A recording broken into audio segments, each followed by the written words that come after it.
It's so great to be with you. It's so great. Please sit. Please get comfortable. I love you. Love you too. It's such an honor to be with you guys tonight. Just watching that tape, brings back all the thought that went into whether we went forward with this tour or not, right? Given everything that's happened. And I was thinking about it the other day because we have 3 kids. They're 16, 14, and 12, boy, girl, boy. And my husband and my 3 kids had some concerns about doing the tour, just given everything. And we understood as a family it had to happen. They had concerns, but that it had to happen. And I told them it has to happen. And as we got closer, my daughter Yardley said to me, Mom, she goes, you know what, just go out there, have a great time. And she said, and you remember, all these people who are actually going to show up at these events, those are your most faithful listeners and viewers. They've got you. I know. It's such a sweet thing for her to remind me of. And I feel it. This is our 3rd event, and when I come out here, I feel it. I feel that positive energy from all of you, and it's like so sweet that my daughter, this 12-year-old, this 14-year-old, had this great messaging and this great insight. And the reason she had that is because Doug and I are raising our kids to be strong, self-sufficient, responsible children with good senses of perspective, as I know all of you are with your children. Unlike some of the people who are in the news these days. And I've been thinking about, we're going to talk about a few of these gals when Link Lauren comes out here, okay? Yeah, there's no one better on these things than Link and Maureen. So did you happen to see the comment by Jennifer Lopez in the news? She spoke to Howard Stern at SiriusXM. And Jennifer Lopez, who's been married like 24 times, has some thoughts on relationships and actually had the nerve to tell Howard Stern, no one was capable of loving me. It wasn't me. I'm worthy, but they weren't capable. I've never been loved. And it took about 3, 2, 1 before the first husband, who no one's ever heard of, who was like a civilian she married, came out and said, I loved you all the time. You cheated on me with everything that moved. Like, why would she wave the red flag in front of the bull like that? You know you're going to get that if that's how you behaved in your marriages. But it was amazing to me that she had the nerve to say such a thing, right? And then Ben Affleck, we know all the stories, A-Rod, yada, yada. There's her. Then there was Jennifer Aniston. She was in the news making comment on how she didn't have children. And she kind of shrugged it off like, oh, the opportunity never presented itself. Now, why did the opportunity never present itself? Because you were too busy working on your career. That's fine. You wanted to be a big star. You wanted to star in movie after movie after movie after movie, and that was more important to you than having children. I'm sorry, but I think you made the wrong choice. It's not that I'm against women working. I think she was sold a bag of goods by feminists who control the messaging, and she really thought that this would be fulfilling to her, and now she's in her late 50s. She has no children, and she has no husband, and I don't know whether she'll ever fully appreciate what she gave up for her fame and fortune. But to me, both of those women have their values in the wrong place, and I blame J-Lo as well, just for what it's worth, because you know what? J-Lo's got one kid who says they're non-binary, and then she married Ben Affleck, and he's got a kid who's trans, and I'm telling you, these people prioritize their career and the almighty dollar over everything. And then they wind up like, gee, I don't know why I'm having all the problems. Or in Jennifer Aniston's case, gee, I don't know where my children are. You never prioritize the right things. And that leads me to Oprah. Okay? We need to have a chat about Oprah. I've been talking about Oprah like privately in my private life with Maureen Callahan, who's got lots of thoughts. I really think Maureen needs to write her next book on Oprah. I'm going to try to make it happen. And a good friend of mine, she's a writer too, and she's a reporter. She's got a lot of thoughts on Oprah, and she's a little younger than I am, but she was sort of raised on the Oprah diet the way we all were of a certain age. And it turns out we were raised by a sociopath. If you look back at Oprah Winfrey and take a look at the messagings that she was feeding, probably every woman in this room and a lot of men too, this is not a well person. We were like deeply misguided.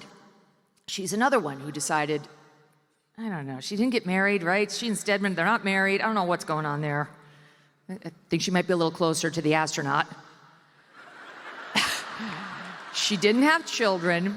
Her show was her child. Okay, great. How much of a comfort is that to you now that you're 71 and it's ancient history and you're alone, you don't have any grandkids, you don't have any kids? All right. But Oprah, if you look back at what Oprah did, her biggest legacy was getting us all hooked on therapy culture. And the real word for it today is rumination, which, as it turns out, we're now learning is literally the worst thing you can do to get through your mental health struggles. Rumination. And what it basically means is you spend all your time thinking about your problems, thinking about yourself, navel gazing. That's why I wore this jacket, so you could navel gaze with me. That's what Oprah taught us all to do. Think about yourself more, and not just yourself and the possibilities of tomorrow and how well you might be doing today or what you could do to, get what you're after, but your problems, all the terrible things that have ever happened to you. That is a terrible recipe if you actually want to be a successful, happy person. And lo and behold, we watched many years of Oprah not being a happy person. Like, normalizing these weird weight swings, like everybody has this compulsive overeating problem and we all want to go through the fat thin with her. She was always happy when she was fat. She was much more happy version. And what about her consumerism, right? Her extreme focus on material goods, which was like a central theme of her show, and her narcissism. You see the Oprah magazine in the grocery store, right? Have you ever seen anyone other than Oprah on the cover? Can you imagine? No matter what's going on in the world, she's like, no, I think it's still me. Back to me. They really want to see me. In any event, I really think it's time to sort of reevaluate some of these heroes that we've been celebrating. We celebrate celebrity culture in our news. Why would we be celebrating those women? We've been celebrating Oprah for far too long. It was wonderful to see her go down on the election with her endorsement of Harris and that absurd interview she did with her. Kamala Harris! Now, I felt like every man who's ever had a nagging wife, like, oh my God, get me out of here. And what they've been exposed as is inauthentic, right? So many of these leftists. It's like we've been sold a bag of goods. Like I said, we were sold a bag of goods on Kamala Harris. We were sold a bag of goods on this Karine Jean-Pierre. Black and queer, just in case you were wondering. And what we have over on the other side, Team Sanity, is the most authentic individual in the world in President Donald J. Trump. That's what makes it so easy to connect with him. You've heard me probably say on the show before, my favorite Trump clip ever is when he's in that deposition. E. Jean Carroll's lawyer is cross-examining him, and she's like, asking about the locker room talk, the Access Hollywood tape, and she's like, did you say that you can just grab women by the you-know-what, and they let you do it and you're a celebrity? He's like, yes. And she's like, why did you say that? And he's like, well, because it's true.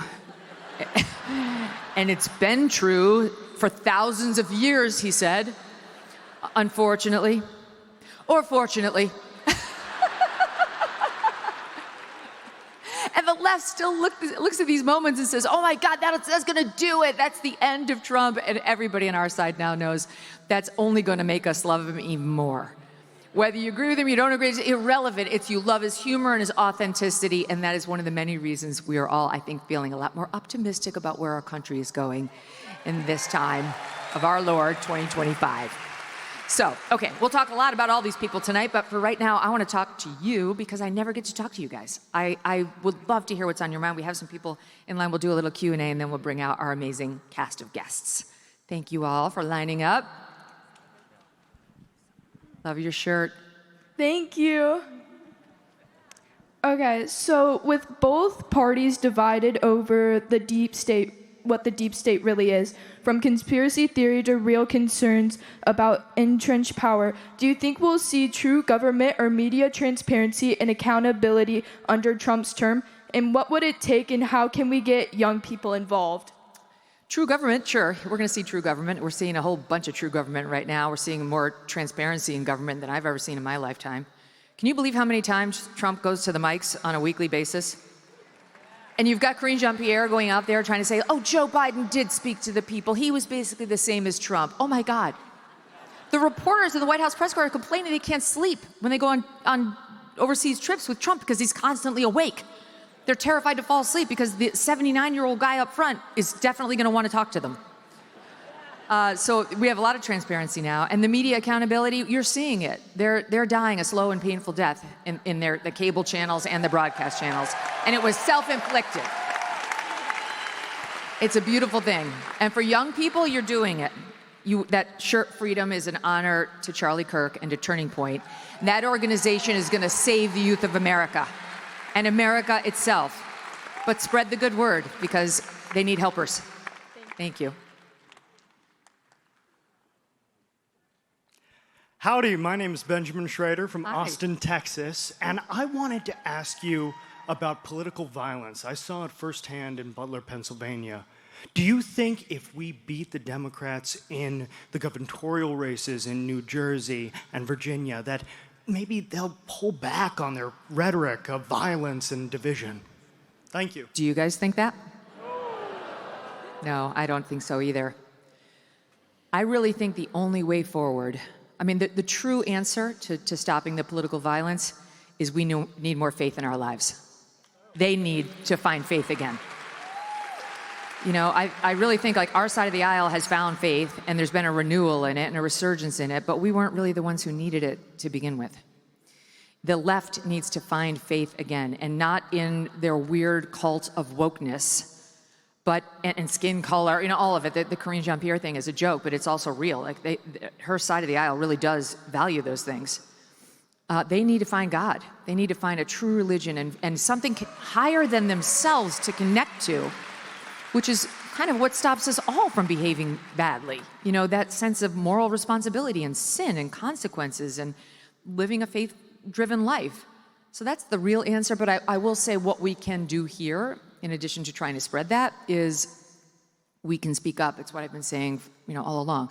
The more we speak up about our honest, good faith opinions on these very dicey issues, the more ubiquitous our messaging becomes, and the more they will have to realize they can't get rid of all of us. And what's happening in the wake of Charlie's death with the Turning Point resurgence, 122,000 chapters versus only 2,000 when he was alive, that sends a message too. God rest Charlie, but his legacy is stronger than ever. Thank you. Hey, Megyn, my name is David Hillock. Hi. I'm here with my wife tonight. From her perspective, you're the other woman in my life. That's not true. I'm honored. But I want to talk to you a little bit about language. I served in the United States Navy. Thank you, sir. I don't curse like a sailor. And with the decline in our... I know where this is going. With the decline in our language over the last 30 years or so, I would love to see us be an example of the youth of today by talking without cursing. You're not the first to raise that with me, but I would say, because I do read all the emails, I have a general understanding that while maybe 15% of the audience feels that way, 85% are with me.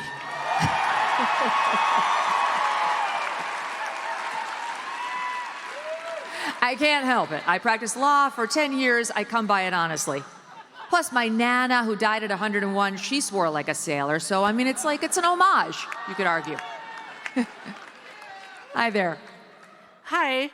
I'm a really big fan of yours. Thank you so much for coming you. to Fort Worth. We're so happy to have you here. Thank you. And I just want to say I was still a huge fan of Charlie's. My husband and I have been probably listening to his podcast ever since it started, probably back in about 2020, 21. And I just loved when you guest hosted his show. Thank you. And it was just incredible. It was devastating to us, obviously. There was a beautiful vigil here in Fort Worth, and my husband and our daughter and I all went to it. And but almost as disheartening as his passing, which was just, devastating, and was the reaction to the people on the left. The way that they've been celebrating it and mocking it and using it as kind of a prop in their protests. And that's not something I've ever seen on the right. I could be wrong, so I stand corrected. But I could never imagine mocking someone on the left, that's no matter who they are, because that just sounds disgusting to me. And I just wonder what you think maybe is behind that, the left's their behavior, because I've never seen like a murder victim, which is what Charlie is, treated like this. It's a very good question. I do think, in part, I referenced it a moment ago, they've pushed faith out of the public square and out of their lives, and they've replaced it with a false god called wokeness, which is very dangerous and pernicious and sinful, and it's leading them astray. I think there are multiple factors. I think our isolation, our internet dependency, our iPhone dependency, the fact that we don't see each other in real life anymore, all of this is driving people apart and to feel extremely lonely. But I also think there's another factor, and it's a bit of a silver lining, but it's coming at a cost, and that is the left doesn't control every cultural institution anymore. And they're in a bit of a panic. In the same way you get the dog in the corner and he starts to lash out, they're starting to feel their control slip away. In media, in corporate America, in the halls of power when it comes to politics, and they're in a bit of a panic. That we've changed the messaging on the trans issue, we've changed the message on race, that they completely had total control over back in 2020, 2021. And some found that extremely threatening. And poor Charlie was in one of the most dangerous places you can go right now, which was a college campus, saying all the true things, which was very heroic of him and brave. But I do think those are some of the things, and they do need to be addressed. Thank you.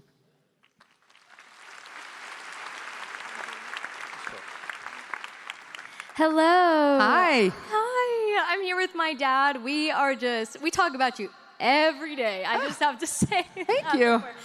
So I'm a 24-year-old Christian conservative here, and Yes, right on. so I see on TikTok and my friends repost things that say, well, I'm liberal because I'm Catholic. I'm liberal because I'm Christian. And I know that you are a Catholic, and I just want to know your response if your friend said that to you. I'm a liberal, I'm a leftist, I'm a progressive because I'm Catholic. And the common phrase is, well, love your neighbor. And I think this mainly pertains to immigration. But what is your response when you see something like that? Well, I feel like they need to read their Bible again. Yeah. I mean, the biggest thing that the Democrat Party today is known for is its commitment to abortion on demand all the way through the 9th month of pregnancy. Just today in the news, there are 2 states, New Jersey's one of them, I'm trying to remember what the second one is, Colorado, that are bringing back abortion up to 34 weeks. Whoa. 34 weeks. I guarantee you there are some women out here listening to this right now who had their babies at 34 weeks or earlier, preemies. That's insane. There is absolutely nothing faithful, godly, Catholic, Christian about that. And it's truly like the #1 most important platform position of the Democrat Party. Now, the immigration thing, as a Catholic, I have to say, the rhetoric does sound very leftist on that issue. And I really feel like, my church and I disagree on what love thy neighbor means in that respect. But, tell it to the little girls like Jocelyn Nangare who are getting killed and murdered after being sexually assaulted by these illegals. There's nothing loving your neighbor about letting those people stay here so they can murder Americans. You want to wait in line and come through the right way, we're open-armed to you here in America. We certainly have been. But you want to sneak across that border, violate our laws, and then double down by violating other laws, by hurting our people, you're out. That's completely Christian. God did believe in consequences, and so do we. So fight the good fight on TikTok for us, would you? As a young person. Hi there. Hi, Megan. My name is Laura Johnson, and I'm from Tulsa, Oklahoma. And yeah, in 2024, you were on the Sean Ryan podcast, and something you said literally changed my life. It was, you have to take active steps to change your circumstances. You can't wait around for somebody to save you. You have to do it. Get up and do it. Well, this year, my mom found out that she needed a heart transplant. And in March, she got diagnosed in March, and then by May, we were talking transplant. And I had that statement replaying in my head because I had to become her advocate, stand up against insurance, doctors, and drive to Dallas with no appointment and just go and have her seen. Anyway, how do you instill in your children, or what would be the advice, to be able to recognize when you trust somebody that's higher educated than you are, or when you need to take those steps? Mm-hmm. Well, thank you for telling me that story. That's so meaningful to me, and I hope your mom's okay. the way we teach that in our children is we require them to reflect on pretty much everything. So we'll ask them how they did on a test, not because we really want them to get straight A's, but because if they did poorly, the very next question we ask them is, so what did you learn from that? Like, what was your takeaway? Why did you do so poorly? You know, it's because you didn't care, you didn't understand it, you didn't study, you're not into this class. That's all interesting. Why are you not into it? Maybe you don't like this kind of class. Maybe this is telling you about the future you. Or maybe you do like it and you just kind of phoned it in because you wanted to do something else. All right, well, that's telling you something about you that you might need to address. But we just always encourage them to be reflective about why they're making the decisions they're making. And I think that's a very good skill to arm yourself with too, right? Because you can't always know. But it does like if you're always questioning, I feel like that does put you in a better position when they try to force a vaccine on you, for example, to say, I'm in the habit of questioning, and I'm going to seek out multiple opinions on this, and I'm not just going to defer to experts. And as far as no one's coming to save you, I mean, that is one of my biggest mantras in life. You know, whatever you want to change, you have to do it, just you, not the next person. No one is coming to save you. You want to change your life, you're totally empowered to do it, and the only thing stopping you is you. Tomorrow, you could be a different person. Literally tonight, before you leave here tonight, you could be a totally different person. It's all in your head and in the decisions you'll make from this point forward. Thank you. Hi, so my name is Mercy and I'm 13, and after Charlie got shot, like I started to kind of wonder like what it was going to be like when I grow up and like go to college and stuff, like would I be safe and stuff? And so like with your kids and stuff, like what's your point of view on that? And like, do you have any like tips to kind of not worry about that? Yes, sweetheart. Thank you, Marcy. I appreciate the question very much. And I know you're not alone in feeling that as a young person or for the parents out there of young people. What happened to Charlie was absolutely horrific. But the truth is, you have a better chance of being hit by lightning than of having that happen to you. You know, there are far too many mass shootings in America, but they are extremely rare when you look at the number of people who live here. You know, we've got 330 million people in America. Then the media will play up these events, and the Charlie one was unavoidably covered by everybody. But you still have to keep in mind, like if we covered every single lightning strike that happens in every town across America, you'd be absolutely terrified of lightning. But the odds of you getting struck by it are so slim that it's a saying, oh, you have a better chance of getting struck by lightning. So the odds are you're going to make it through your life without ever getting eaten by a shark in the ocean, without ever, God forbid, going down on an airplane, and without ever even being anywhere close to a mass shooting, never mind a targeted one that involves you. You just have to remember that. So fear is a natural reaction to something like this, but just keep perspective on it. And I'll tell you, just as somebody who does have some fear of flying, so many people will tell you things to try to make you feel better about flying. And the only thing I've ever heard of all the stats they give you, and maybe it'll help some of you who are afraid of flying, is you have a better chance of getting killed by a donkey than you do of going down in a plane. Okay, I feel better. So you remember that. Lean into the statistics. Thank you, Marcy. God bless. All right, we'll take a couple more, and then we got to get this thing started.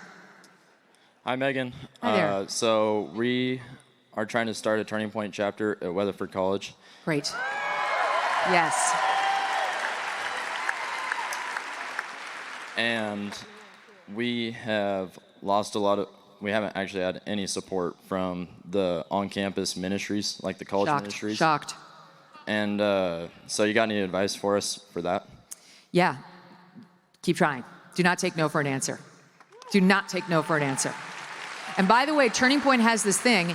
If, in some schools, you actually can't do it because of some charter or bylaw or whatever they have. Turning Point has a separate thing that I can't remember what they call it. It's like their partners or something like that. But there's another way around it. Even if the school says you're not allowed to do that on our campus, there's like a third lily pad that you can jump onto where you're still connected to Turning Point. All the people who wanted to join Turning Point can join this.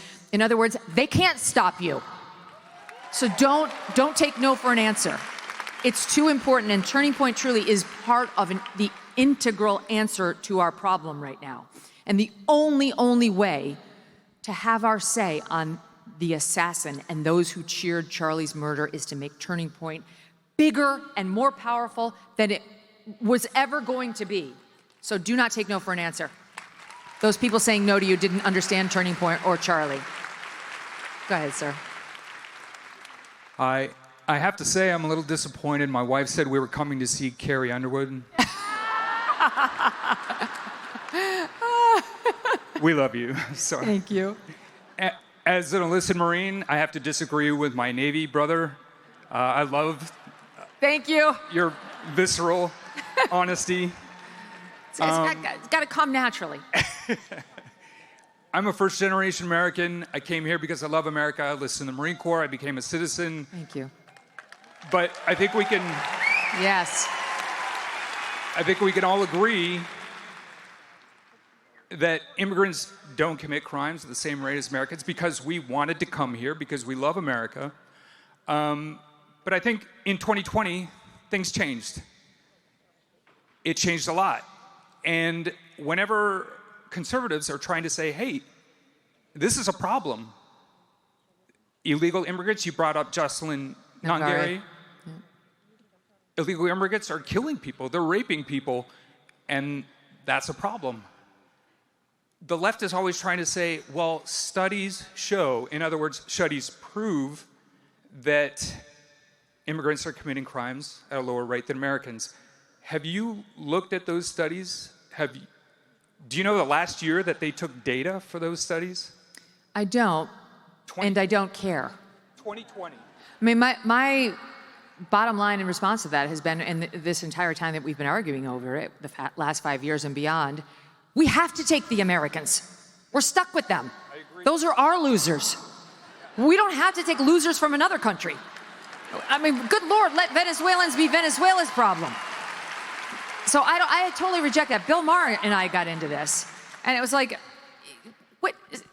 there's plenty of homegrown imbeciles right here in the United States of America. That's why our prisons are overflowing and our mental institutions, the ones that are still here, are overflowing. So yeah, I have zero tolerance for that. And by the way, I don't even need to prove that this person has committed an extra crime. You cross the border illegally, get out. Had it. Thank you. And thank you for your service. All right, we got to wrap it up because we got to get this party started with our guests backstage. I know you're going to love them. I love tonight's lineup. You guys know we're doing Link Lauren, we're doing Mark Halperin, and we're doing Glenn Beck.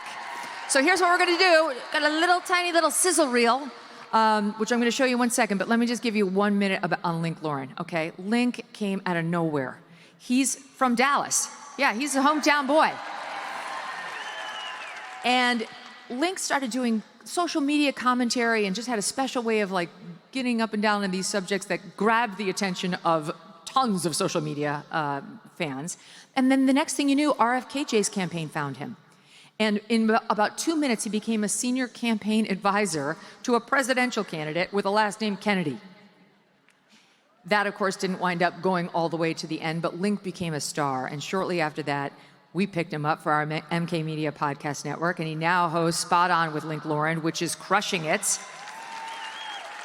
And Link's regularly at the White House asking President Trump the best questions. It's to the point where every time he asks one, Trump says, I like this guy. I have no idea who the hell that is, but I love this guy. And we all feel that way about Link. Check this out. Don't miss a moment. Subscribe to this show on YouTube and follow me on Insta, Facebook, and X. If you've experienced bloating or general gut discomfort at some point, you know that doctors tend to give the same advice. Eat slowly, take a walk after meals, steer clear of processed foods. But let me tell you about Cowboy Colostrum. Packed with proteins, natural growth factors, and antimicrobial peptides, Cowboy Colostrum can help strengthen your immune system and repair your gut lining, leading to less bloating and better digestive health.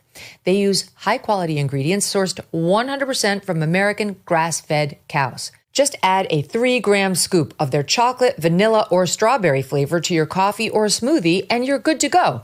No artificial flavors, just naturally delicious ingredients. For a limited time, get up to 25% off their entire order. Just head to cowboycolostrum.com/MK and use code MK at checkout. That's 25% off when you use the code MK at cowboycolostrum.com/MK. After you purchase, you can tell them our show sent you.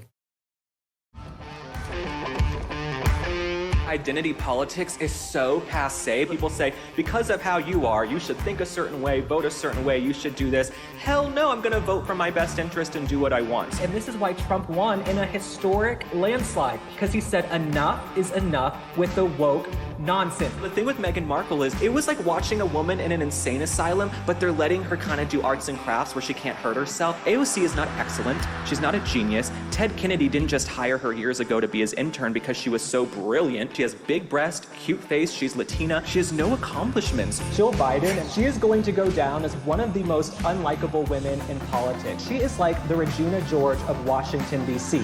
This is like senior citizen Mean Girls. People say, you're gay, you should support kids transitioning. I'm gay, not brain dead, I have common sense. These No Kings protests are literally therapy sessions for deranged liberals with Trump derangement syndrome. And the way some of these women look, they should call this no shower, no deodorant, no razor. Some of these women, Bush is back in office, okay? It's looking a little jungle boogie, not winners. Lick Lauren, everyone. Woohoo!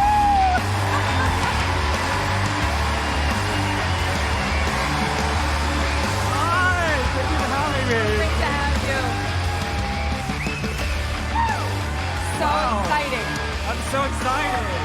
How are we doing tonight, Dallas Fort Worth? I have to say, I'm so humbled that you, Megyn, and all of these people showed up for me tonight. Thank you so much. It is all about you. You are right. I also am not sure how to sit you guys. For weeks, I've been wondering, okay, do I do the JD Vance sort of man spread? Do I do the Barack Obama, Gavin Newsom kind of Let's beta see. male? I'm going to look at it on the. I like think- the Barack Obama. Let me see the man spread. The man spread, I think It's a too no. much. It's Too too much much, is no. Sharon Stone and Basic Instinct. So I think I'll do kind of in between tonight. Completely.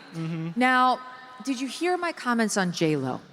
Oh, on J-Lo, how she can't be loved. She's unlovable. We actually have the soundbite. I'm going to let you see it, and that's where we're going to kick it off. Here it is. Here's J-Lo talking to Howard Stern.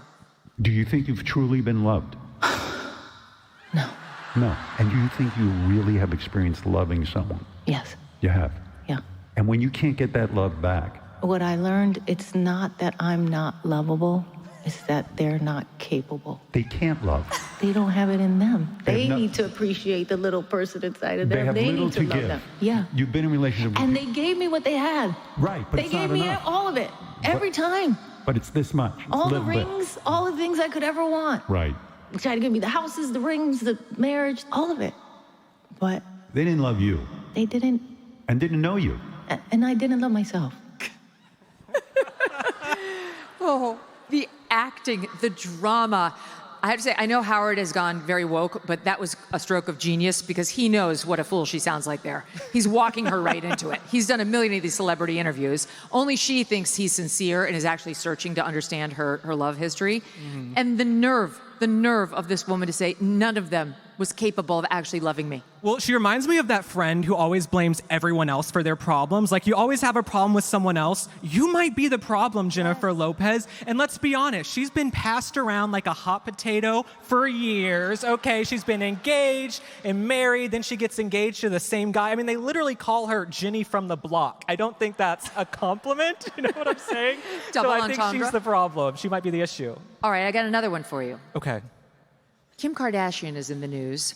Forgive me, I try not to ever say her name, but she's in the news because she came out on the show with an admission that she has a brain aneurysm. And it's a sympathy ploy, like, oh my God, I have a brain aneurysm, you know, something's gonna happen to me, and I'm so worried. Well, it turns out they taped this episode long before it actually hit air. And from the time she tried to get everybody worked up on her new victimhood status, because we know this is such a currency, she showed up in New York City for the launch of her Skims partnership with Nike. She went to that fashion show overseas where she had pantyhose all over her face. She's been on virtually every red carpet known to man. She's been doing talk shows. She's been doing comedy shows. There's really no stopping her from her public appearances.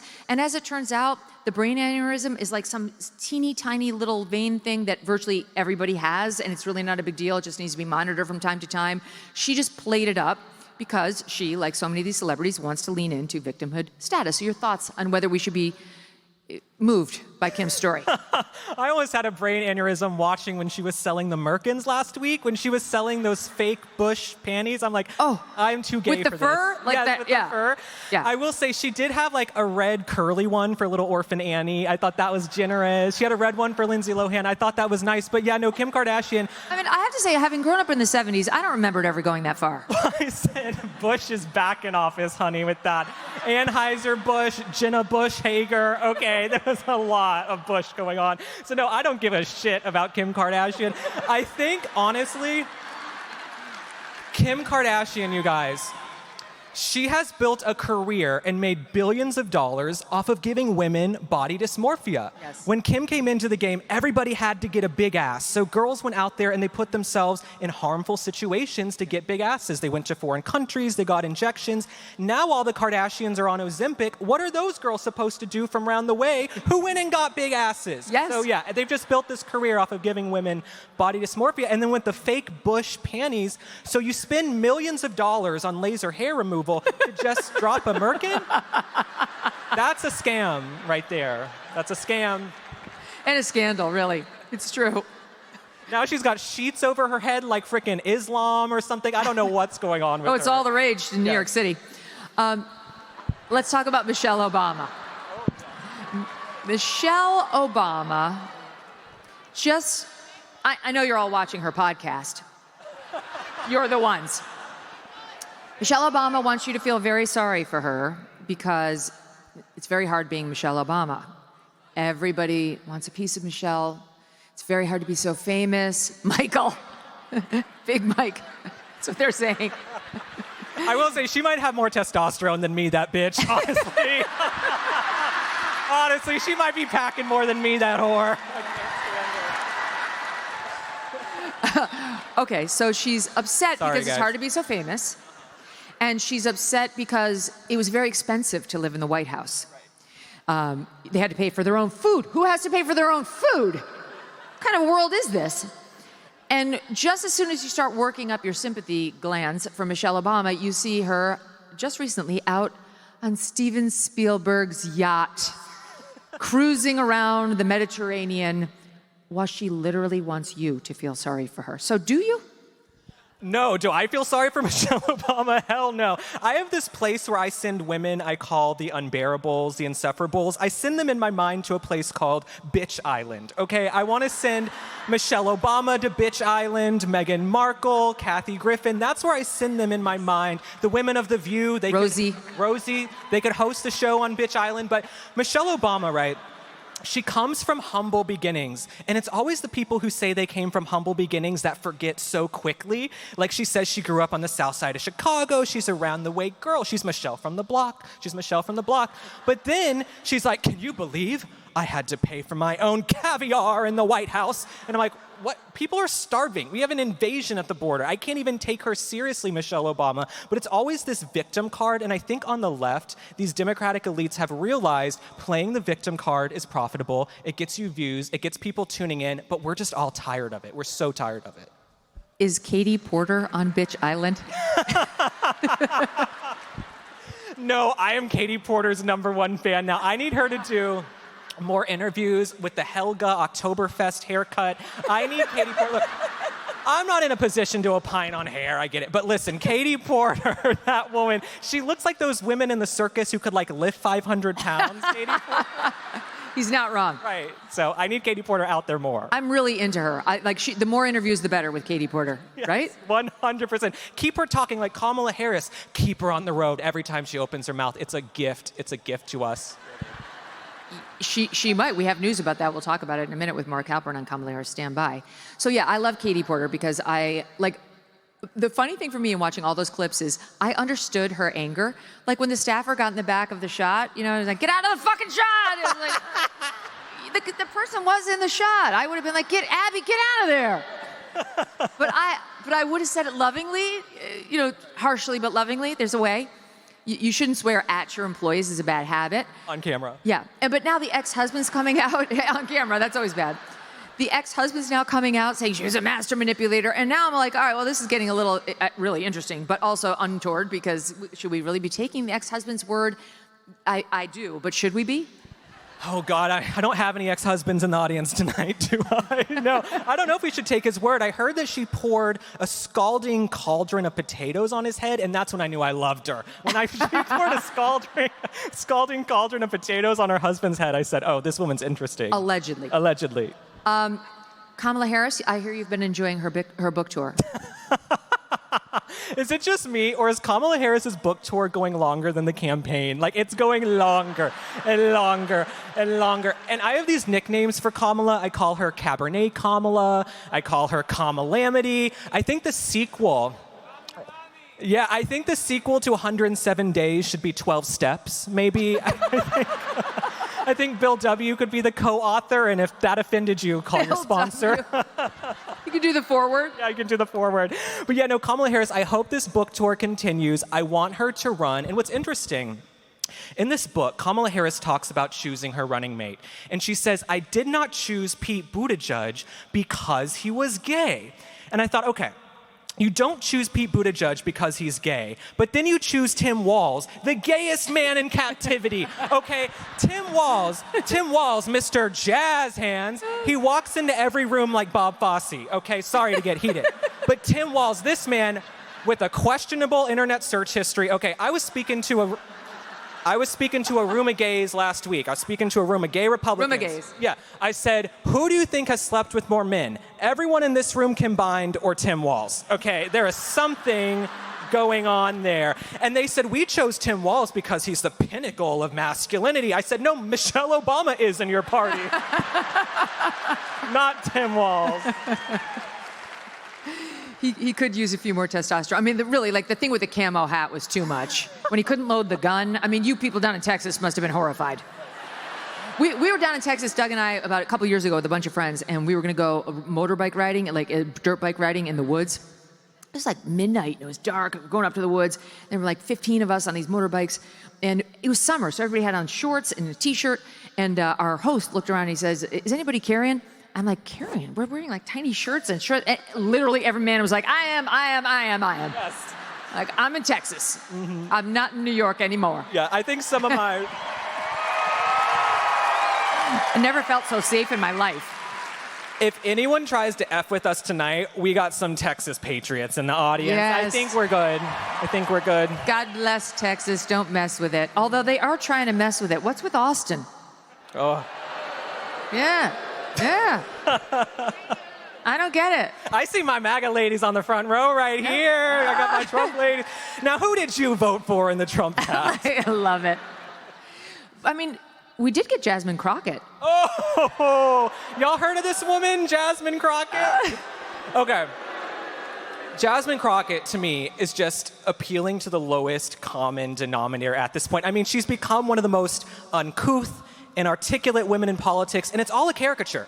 It's all a facade with Jasmine Crockett. When you look up her background, right? She grew up in St. Louis. She went to private school. She says she passed the bar exam. I don't know if she was sitting at a bar or if she actually passed the bar exam. But would like to see proof. Yeah. She says she's an attorney, Jasmine Crockett. You pull up these old videos of her, she's talking like Eliza Doolittle or Queen Elizabeth. She's like, how do you do? Would you like crumpets and scones? You look up Jasmine Crockett now, she's like, this mofo, crack-a-lack-a-checka, booka-picka-picka. What the hell happened to Jasmine Crockett? This is identity theft, okay? Identity theft.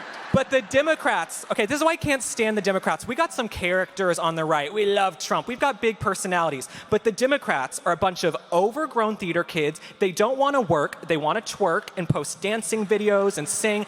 And the Democrats in D.C., okay, they're always breaking into song on the Capitol steps. Yes. They're running and dancing. They remind me of that show Glee. Remember that show Glee where they're running and singing and dancing and there's no plot? That is the Democrat Party today. The Rapid Response Choir. Yes, exactly. Nothing terrifies Trump more than the Rapid Response Choir. No, and you've got all these beta males like Chuck Schumer and Hakeem Jeffries and Cory Booker. Just beta male, beta male, beta male. Oh, speaking of Cory Booker, what did the gays say about Cory Booker? Well, my lawyer has told me not to opine on that tonight. He was knocking on my dressing room door, so I gotta go see. Remember those engagement photos that hit of him and his fiancée? Oh, that. Hey, we're joyful. We're like, definitely really in love. I was gonna say they look like Michelle and Barack's engagement photos, so maybe it's true love.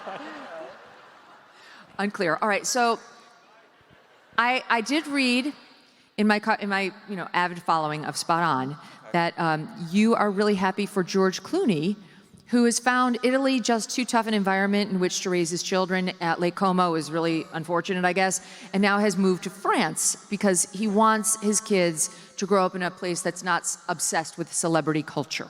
Absolutely, Megyn. And I know this will resonate with a lot of folks in the audience tonight, people in Texas, Arizona, Florida. They talk about this all the time. These liberals in states like California, they vote for every Democratic candidate. They shill for Gavin Newsom, Kamala Harris. The second those policies come home to roost and they've got homelessness and crime running amok on the streets, they flee. They move to red states, and then they bring their policies to the red states. You're fleeing these blue states to come to red states, and you're bringing the same policies. We've had it, okay? We've had it. Yeah. And that's with George Clooney as well. Completely agree. He's such a charlatan. He's dying to be a journalist. He's not a journalist. He's got a lot of thoughts about journalism. He of the left. He wants to be hailed as a hero because he wrote that one op-ed telling Joe Biden to drop out after the debate when we all knew he was totally infirm. He's like, aha, I have a big reveal for you. We're like, we already saw the end of this movie. No, Megyn, these Democrats got kudos and bona fides for saying, Joe Biden might be in decline. And this is like fall of 2024. The Mars rover could see that Joe Biden was in decline, okay? Like, these Democrats are writing op-eds, y'all are so brave. Oh, you're just so brave calling out Joe Biden. I'm like, the guy is non-compos mentis. He's walking off into bushes. We can see with our own eyes what's happening. Yes, we did not need George Clooney's op-ed. Now, the one person I think it would be the worst, I would work for Katie Porter before I'd work for this person. Has to be Meghan Markle. She literally just lost her 10th head of publicity in, I think it's 3 years since she opened her little as ever business or whatever she's calling it these days. She cannot keep a staff. All of the people writing bios on her talk about what a nightmare she is, how nasty she is. She's smart enough not to get caught on camera. Get out of there, you fucking bitch! She's smart enough not to do that like Katie Porter. But she's apparently even meaner than her because she cannot keep anyone in her employ, and she continues to try to mislead us into believing she's got this Netflix series deal, even though season 2 was a fake. It was just an extension of season 1 that she tried to spin as a second season. And now she's trying to spin what's been changed into and we want a third season into, we'll take a first look, as though that's a victory, like a promotion. No, first look is well, you can tell them that we made you a first look deal. No, Meghan Markle, these two little hucksters over in Montecito, I cannot stand them, okay? I call her the Duchess of Scam-A-Lot, the Duchess of White Castle, and my thing with Meghan Markle is this. She is still dining out on her Royal Highness title. She's been gone 6 years. You know what I'm saying? She's still dining out to sell her jams, jellies, and dog biscuits and whatever other crap she's selling. But my thing with Meghan Markle is this. I gave her the benefit of the doubt. There are so many of us who were excited. This American girl is going to marry this ginger prince, the most eligible bachelor on earth. She goes in there. She can't stand it but more than 6 months. They abscond to the U.S., and in the Queen's final dying days, what does she do? She goes and accuses them all of racism. She shanks them. She stabs them in the back, and they welcomed her with open arms. So I will never respect Meghan Markle for that. That's not how you treat people who welcomed you with open arms. Right on. Who gave you a life and a career. Come on. She's not a good person. How long do we give that marriage? Oh, God, maybe 45 more minutes? We'll check after the show. It's not going to be long. Yeah. All right, so tell us a little bit about you, Link, because your political rise has been rapid and really impressive. And it was because the RFKJ campaign found you, right? It was your own talents that got you noticed. Well, thank you. And can I just say, I'm on stage with Megyn Kelly right now. This is really cool. Sweet. I was on her show the first time 1 year ago this month, okay, and they passed on me. Megyn might not even know this. I had people reaching out, hey, you guys should have Link. I would send cold emails. I said, if we can meet, we will hit it off. So be tenacious, people out there, because now I'm on the tour. I did not know that. Yeah, that is true. So with RFK, with Bobby, I was making videos about all the primary candidates in the spring of 2023 on TikTok. And I said, there's this guy. His name's RFK Jr. He's running as a Democrat at the time. His dad was Attorney General. His uncle was president. Here's what he stands for and what he believes. I didn't know all the drama over COVID. I didn't know all the past history. And my video started getting this huge reaction. When Bobby's daughter-in-law, Amaryllis, took over the campaign, Amaryllis Kennedy, she reached out to me. They said, are you going to be in Los Angeles on June 23rd? I lied and said yes and booked an economy Smart. ticket. That's my number one thing. If you have kids out there, tell them just book the flight and show up. Lie. So I go to the Good. house. It's good to remember. Lie. Yeah, I'll give you guys the cliff notes. I go to the house. I get pat down by security. I'm introduced to Bobby. I don't know he's that much of a rock star because, like I said, I missed all the COVID stuff. He immediately starts in on me. We need help with social media. We've got this guy, and what's your number? What's your number? So I give him my number. He's like, I'm calling you. Is it going through? I said, yes. So because I'm me, I kind of hung out at the house and mingled with the family, and I'm playing with the dogs. I run into him in the kitchen like an hour later. Have you sent me your information? I was like, no, Bobby, I'll do it. He goes, why are you so slow? And so over the course of the next few weeks, I thought, I have his number. I'm going to send him some ideas. I'd see something in the news. I would text him. I would call him, which I know sounds crazy. But I would text him, I'd call him with some ideas, and his daughter-in-law finally said, you know what, we'll hire you. And do you want to open for Bobby on October 9th when he leaves the Democratic Party? I said, I'm scared, but yes, I will do it. And they hired me off of TikTok. And I had one friend who'd been in politics for 20 years. I only knew one person. I said, what do I ask for? And she's like, ask for the world. Because if you don't get it, you can maybe work on another campaign. So they said, what do you want your title to be? I said, I want to be a senior advisor to RFK Jr. Senior advisor. And they said, we can make that happen. And it ended up being the only surrogate, I think, on cable and doing a lot of the shows. And the campaign wound down. I was one of the main people pushing him to endorse Trump to an annoying degree. I was like, you got to endorse Trump. And how did that go? Guys? That seriously made a huge difference. It may have made the difference in getting Trump over the edge, and obviously he was rewarded for it. Mm-hmm. Have you ever seen a positive article about RFKJ in the news at all, anywhere? Only from your website. Yes, literally, I think we're the only ones. Well, it's interesting because you talk about this too, how he has the highest net favorability. He had the highest net favorability of anyone in 2023. We were looking at Quinnipiac polls and Harvard-Harris polls. He was so beloved by people all across the political spectrum. There was like this inverse relationship. If MSNBC hated you, the American people with common sense in their heads, screwed on straight, they liked you. Yeah. And so we just sort of ran with that and we didn't really care. And he's so used to getting nothing but negative press, it doesn't really faze him at all. He doesn't care. Those are the only kind of people we can have in the Trump administration. Yeah. Nobody else will work. What did you make of Cheryl's book tour? I think Cheryl's really coming into her own. I love Cheryl. I think she's finding her voice in DC. The first time I met Cheryl, I went over to Bobby's house. We were all going to caravan to some event in like Costa Mesa, California. There wasn't a dead bear on top of the roof, was there? No, there's not a dead bear in the car. Well, that's what I'm saying. People bring up scandals all the time. I'm like, honey, we've been through hell. There was nothing. Only you knew. Cheryl Hines' book tour, I think, is going so well. The first time I met her, I'm a huge fan of Curb Your Enthusiasm. We all meet at his house because we didn't have a ton of money. There was no campaign headquarters. So we meet at his house in Brentwood. She's in the kitchen making coffee and breakfast in pajamas with her hair in a bun. Couldn't have been the nicest. She was so nice and so genuine. I'm happy for her. Yeah, me too. They're really sweet, and she's definitely rooting for him. And honestly, like, he needs the support because I talked to a lot of the people in the administration, people who are running big, important agencies. And the one thing I'm seeing common across the board is they are committed to the job, but they are getting undermined from within. It's not just the press and the media that's against them. Like, deep state, whatever you want to call it, it's across agencies where they're getting undermined from within. So you actually do have to have the kind of spine Bobby Kennedy has if you're going to make it. Otherwise, you're going to piece out of there. I mean, I'm not going to break my NDA, but I can tell you in private and in public, he does not care about the negativity and the hate and the attacks. He knows he's in this mission. If he can help even one kid with a chronic disease or chronic diabetes. I mean, our people are sicker than ever before, okay? So let's say the guy's not perfect. The way we've been doing things, politics as usual, is not going to be able to continue. So let's get someone in there to try and give a chance and try something new because we're the sickest people, and that's not what the United States of America is supposed to be about. And it's working. We're having massive changes happen at HHS, at FDA, across the board, and some new changes and announcements are coming soon. I have it on good authority. Link, we love you. Thank you so much. You're the greatest. Thank you. Thank you so much. Thank you. God bless you. Thank you. Good job. Link Lauren, everybody. Yes. Go Fort Worth. You're so lucky you can hang out with Link whenever you want. He lives with you.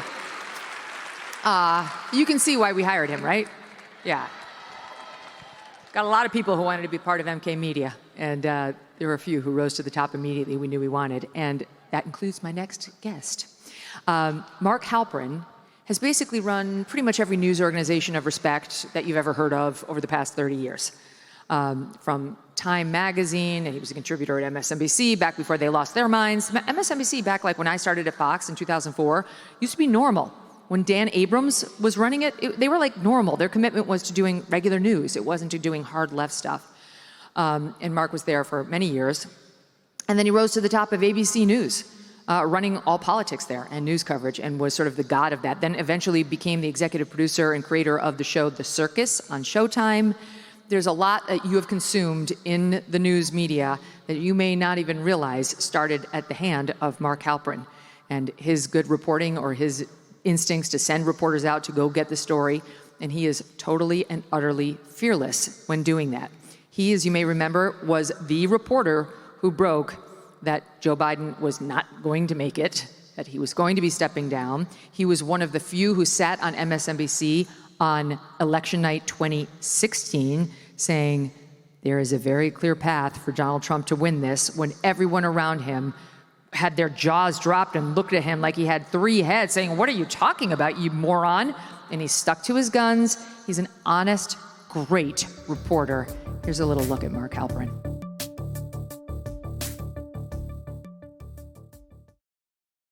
You know how much my family and I love our dogs. Yes, even Strudwick. I cannot imagine life without them. They have a great life, but some dogs are not so lucky. And that's why I'm so glad to tell you about Delta Rescue, the largest no-kill, care-for-life animal sanctuary in the world. They've rescued thousands of dogs, plus cats and horses too. They provide all the animals with shelter, safety, and most of all, love. And they've been doing it now for more than 45 years. Delta Rescue relies solely on contributions to stay open, and giving can bring tax benefits to you too. Speak with your estate planner about how you can grow your estate while helping animals in need. Wouldn't that be a nice legacy? And check out the estate planning tab on their website to learn more. We love our Thunder and Strudwick, but would like other dogs who need love to find it too. Visit deltarescue.org today to learn more. That's deltarescue.org. It's finally here. All right, let's get this party started. Megyn Kelly live on tour across America. I was like, we have to go. And then after what happened to Charlie, I'm like, we definitely have to go. The best way to honor Charlie's legacy is to be out here, to be unafraid, to not back down. Stand firmly. Do not waver on the truth. Next stop, White Plains, Jacksonville, Miami, and Atlanta. So go get your tickets right now before they sell out. MegynKelly.com. Presented by Y Refi and SiriusXM.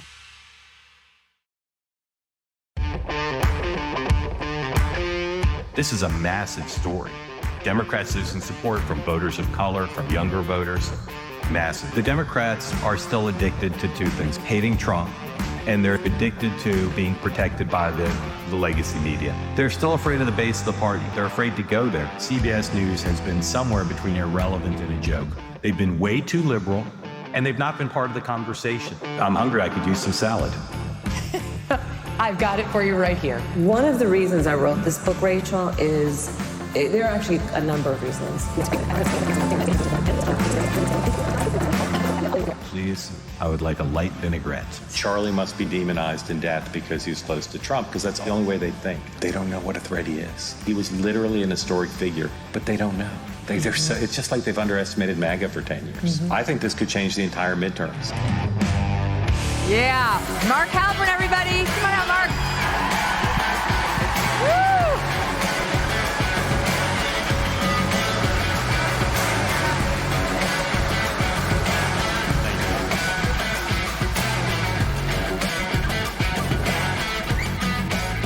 They simply don't make them like this anymore. I'm sorry, but if any news organization out there actually wanted to save itself, they'd be on their knees offering Mark billions of dollars to come in and try to do something to save them. But they won't, because they still think they know best. Yeah. Little self-conscious for 2 reasons. Number one, don't know how to sit because of Link. That's what Link was saying, yeah. Yeah, well, no, because of Link. I probably wouldn't have thought about it. How do we feel about how he is now? Is this good? I've got my Texas boots on. Oh, nice. Okay. Okay. When I wear these in New York, they say I'm swaggering. When I hear them here, they just say I'm walking. But the other reason I'm uncomfortable is I'm afraid I'm going to use profanity. And we already got chastised by that. Yeah, I mean, 15% of you, according to Megan's research, would hate it. Well, it was a request. Yeah. It wasn't like a mandate. I'm going to do my best. I don't think he's going to turn and walk out. I'm going to do my best to not. But if Governor Pritzker comes up, all bets are off. Oh. Note to self. Yeah. Anyway, but thank you for the very nice introduction. Of course. You read it just the way I wrote it, which I appreciate. Good like that. Yeah. We mentioned with Link, Jasmine Crockett. Now, there's news on Jasmine Crockett today. Her House seat has basically been eliminated thanks to redistricting, and stand by.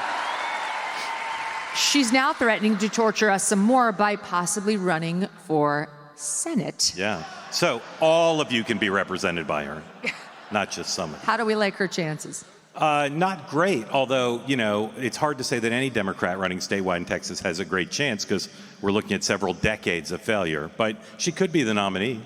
Really? She could be, yeah. I think so. How? I mean, the people she's running against are, I would say, of the same level of credibility. I feel like she's not going to get Fort Worth. No. But she could in the primary. Yes, okay. So do you think she has a long career in politics ahead of her? I mean, she's not going to win statewide office in Texas, Okay. but, she can continue to run. Well, that'll be fun to watch. And speaking of that, Kamala Harris gave an interview to the BBC and has officially opened the door to another presidential run. Yeah. Saying it's possible. Yeah. And, quote, I'm not done yet. Yeah. That's as close as we've heard her come to saying I'm doing it. So when I heard that, there's a guy named Mo Udall from Arizona, a member of Congress who ran for president. And he's not that good as a candidate, but he told funny jokes about running. And he said he walked into a barbershop in New Hampshire and said, I'm running for president. And the people in the barbershop looked at each other and said, yeah, we were just laughing about that the other day. That's what I think about when I think about this, because it's very hard to find anyone, including if you talk to her own donors, who are enthusiastic about her running again. So she can say it, she can think about it, but it's a pretty big precipitous fall to go from the vice president and nominee to where I think she is now, which is she's down in terms of support to paid staff and close relatives. Yeah. That's about it. Well, I mean, what's interesting is we mentioned Katie Porter in the last segment. Katie Porter, the reason she was subjected to some mildly challenging questions is because it's a primary. But the odds are, if this were like a two-party state, and you had the Democrat nominee and the Republican nominee, and she had gotten the Democratic nomination, no reporters would have laid a glove on her because that's not what the media does with Democrats. That's why she was so shocked when she got pressed at all. Like, she was like, what is this? The fix is supposed to be in. Why am I? But it's because she's in the primary process. And Kamala Harris didn't have to go through that in 2024, but she would if she did throw her hat in the ring this time around. And I do think the media would treat her very differently. What do you think? Oh, I think they definitely would. And she'd not only have to answer questions, she'd have to raise money. She'd have to go talk to voters face to face. She'd have to do all the things that she tried to do in 2020 when her campaign was a failure. So, again, she's welcome to run, of course, but I just don't see how she can do anything that's required in the early phase. So if she walks up to the line and looks at it, I think she'll back away from the edge. I really hope she does it. I'm praying to God she does it. Yeah. I miss the Venn diagrams, and I just like her, look at gonna win. I miss it. I really could use a hefty dose of Kamala Harris in my daily news consumption because I was never so happy as when she was there. And then she added Tim Walz. It got so much better. I think we underestimated those days. Let's pledge that if she runs, you and I will go cover an early event together. Yes. Let's go show up and see. We'll just see follow what her on the happens. campaign Yeah. trail. One person we may actually be following is, you mentioned him, Governor JD Pritzker of Illinois. Yeah. So this guy is sane. This guy had the temerity to go on with Bret Baier, my old pal at Fox News, and Bret asked him, which was, with respect to Bret, a kind of obvious question, which is about the crime rate in Illinois, where they have the #1 murder rate in the country. This is the list you do not want to be on the top of. And we actually have the soundbite. Here is how that went. Why does Chicago have the highest murder rate of all the big cities? Well, we are not in the top 30 in terms of our murder rate. Indeed, our murder rate it has been cut in half over the last 4 years, and every year it's gone down by double digits. And if you look at all of the violent crime over the last 4 years, here's a map. They've all gone down. U.S. cities, 17.47 per 100,000 population. Chicago is number 1 over Philadelphia, Houston, Dallas, San Antonio, Phoenix, Los Angeles, New York, and San Diego. What I'm explaining to you is you're when talking you want to about fight violent crime. Look, you can pull statistics up. No, I can these are too. murders. I'm explaining to you that our murder rate has been cut in half. And very importantly, Brett, and you got to hear this, very importantly, we've been doing the things that are necessary to bring crime down, right? We've invested in community violence interruption. We've invested in police. Thoughts on that? I mean, the craziest thing about it is I think he probably walked in the green room and his staff high-fived him. And this is why I was worried about using profanity. I do not get why he's considered a presidential candidate. He's got a failed record. He's a billionaire, so that's why I guess, part of it. But you go onto Brett's show, you're auditioning. You're saying to people, I'm ready for prime time. He goes on. He's stuttering. He's lying. He's not driving any positive message. So if that was the audition, I don't believe he'll get a call back. How does he think he can get away with that? I mean, that's a knowable thing, what the murder rate of Chicago is, and it is far in excess of the number 2 city. We all know this. They do absolutely nothing to stop it. I have been to the south side of Chicago. It's genuinely scary.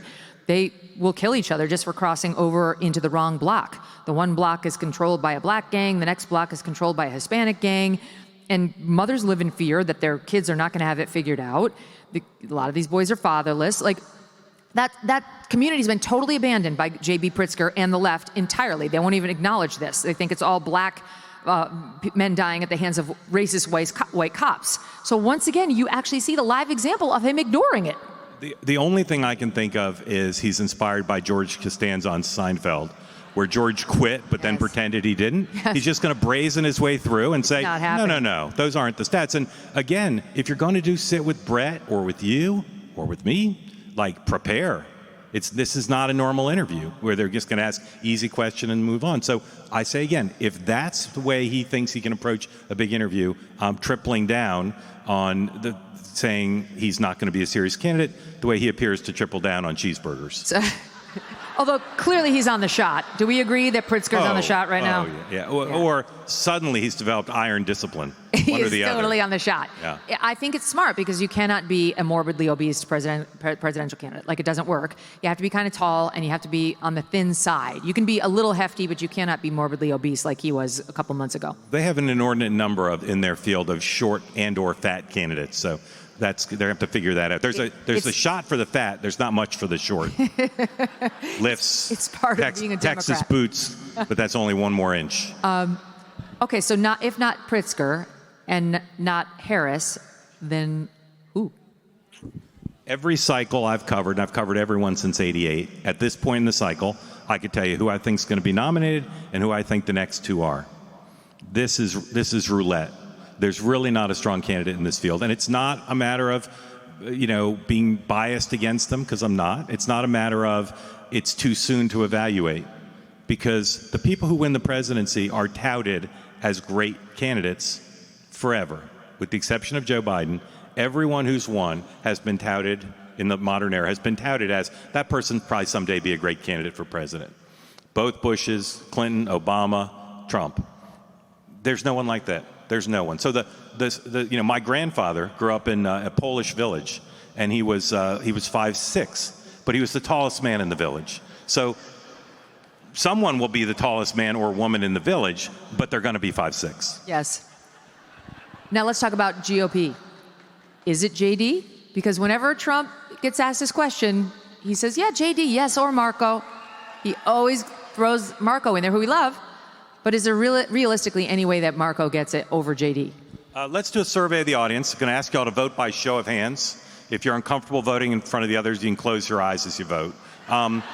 Raise your hand if you'd like JD Vance to be the nominee. Okay? Universal. Raise your hand if you'd like it to be open and someone else can be considered. Okay, next to no one, right? So there's never been, just as there's never been a field as formless and as weak as the Democrats, at least in my career. There's never been a situation like this. Incumbent vice president, Bush, 41, Reagan's vice president. Not only did Reagan not endorse him until after the nomination fight was over, but literally at the endorsement event, you can go watch it on YouTube, on C-SPAN, he called him, I'm here to endorse my vice president, George Bosh. So he mispronounced his name. Oh. Gore wanted to run. Clinton made his life miserable. They wouldn't let him do anything. When Biden was vice president, Obama said, sorry, I'm endorsing Hillary.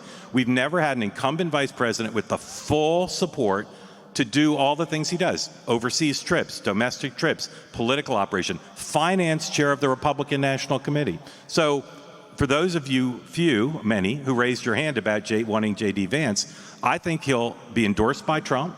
I think he may run as a ticket with Rubio. I don't think anybody... Could we be that lucky? I don't think anybody will run against him. And I think on the current trajectory, the Democratic nomination process will start in January of 28. I think on New Year's Day, he will have $2 billion in the bank. Wow. And no opposition. So does that mean he'll be the next president? No, but he's the odds-on favorite to not only be the nominee, but to be the next president today. How does it happen? Because, Trump has carefully not said it yet. So how does it happen? I mean, not yet. It's 2025, right? So Yeah. How does it happen? I think Trump also doesn't like anybody else to be the star of the story. he doesn't at all. But JD Vance has many skills. It's kind of an incredible story. Like how many months ago? 14 months ago at the Republican convention, President Trump gets shot on a Saturday night. He hasn't picked his running mate yet, or hasn't announced it. And on Sunday and Monday, I'm talking to my sources in Milwaukee about the president being shot, but also about the running mate pick. And very senior people in the Republican Party, rather than saying, I can't say anything negative about anything because we're so upset about President Trump, are practically literally grabbing by my lapel saying, please use whatever influence you have to stop JD Vance from being picked. Stop him, right. That's 14 months ago. Today, he doesn't have an enemy I can find on Capitol Hill, in the administration. And you're right, the President Trump doesn't normally like being upstaged, but JD's careful not to. And what does President Trump like? He likes success. What else does he like? He likes people who go on with George Stephanopoulos and rings them, Yeah. right? He loves it. He loves it. So I don't know when he'll pull the trigger and endorse, but I again, supported by Don Jr., supported by Tucker, supported by lots of people in the administration. So when does he do it? If I had to guess, I'd say probably right after the midterms. Right after the midterms. That soon? Well, a year from now. Yeah, but that's year from now. Kind of soon. Yeah. But I don't see how he avoids endorsing him. I just don't see it. And I don't see anybody thinking they could beat him in a primary. Yeah, that's right. Just don't see There it. are a lot of folks in the administration who are auditioning daily, thinking that they might get the role or they might get selected as VP, that maybe it's not Marco's. Yeah. Is that realistic? Do you think one Yeah, of the women there's potentially? Maybe. There's a name I've heard a lot lately, particularly if the economy is not doing as well as they would like.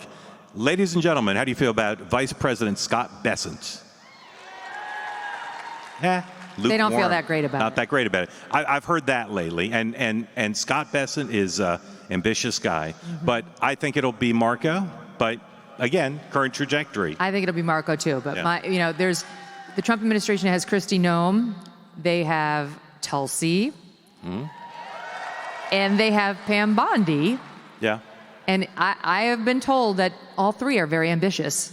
Yeah. Is there any chance one of those Runs for president or vice president? Well, no, but rests the number 2 spot away. Yeah, I'd add Sarah Huckabee into that too. Yes. I mean, there's more of a chance than the Jim Carrey. You're saying there's a chance. Yeah. But I just think Rubio is such a star in this administration, and he and And Vance he's doing are everybody's close. job. Yeah.